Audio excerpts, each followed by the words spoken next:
მამა გიორგი მამალაძემ ვერც ერთ მნიშვნელოვან კითხვას დამაჯერებელი პასუხი ვერ გასცა ასეთია ციანიდის საქმის პროკურორის პოზიცია. ჯარჯი ციკლაური აცხადებს, რომ დეკანოზის ნაამბობი მთლიანად წინააღმდეგობაში მოდის საქმის მასალებთან.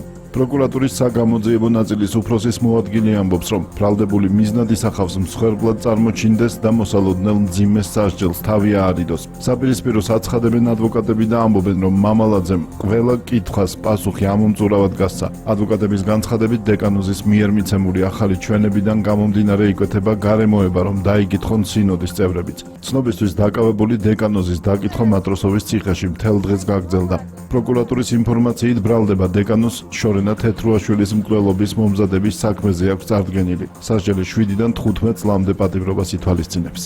მთელი ის ინფორმაცია, რასაც გვაწვდის ბრალდებული, ეს არის მისი უსուցური მცდელობა სხვას გადააბრალოს, მისთვის ბრალად შერაცხული ქმედება და თავი დააღწიოს მოსალოდნელ პასუხისგებლობას. გიმეორებთ, რომ დაკითხვის მთელი პროცესი ეს ადამიანი ცდილობდა დაეხატა გამოძიებისთვის სურათი, რომ იგი არაფერ შუაშია და მის მიმართ განხორციელდა პროვოკაცია. რაც შეეხება თვითონ ჩვენებას, მე გეტყვით, რომ იმდენად აბსურდულია ბრალდებულის ჩვენება, როგორ შეიძლება ზოგადად ამ ჩვენების გამოქვეყნებაზე საუბრობდნენ ადვოკატები, იმდენად აბსურდულია, რომ თავიდან ბრალდებულმა განაცხადა, რომ შორენა თეთრუაშვილის თხოვნით იგი ოქრომჭედლისთვის ეძებდა ციანიდს.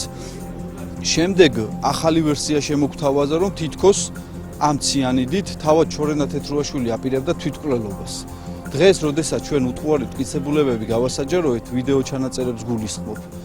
გაიცნო, რა თქმა უნდა, ბუნებრივია, ყველა ადამიანი ამ ჩანაწერებს უკვე ახალი ვერსია მოიფიქრა ბრალდებულმა და იგი აღნიშნავს, რომ ყველა ის ტერმინი, ის ფრაზები, რასაც იგი საუბრობს ამ ჩანაწერებში, თითქოს ეს იყო მისი ხუმრობა. დაკითხვა დამთავრდა იმით, რომ პროკურატურას ამ ეტაპზე მეტი კითხვა აღარ აქვს. ამ სიტყვის პედაგოგიური მნიშვნელობით შესაბამისად, მამა გიორგი მამალაძემ თავიდან ბოლომდე მისა ამომწურავი ჩვენება კითხვა დაუსვას და ამომწურავი პასუხი უთხრა მამა გიორგი მამალაძემ და ასე თქვა ფაქტები დადასტურებული, რომ მას არავისგან არ უყიდია ციანიდი.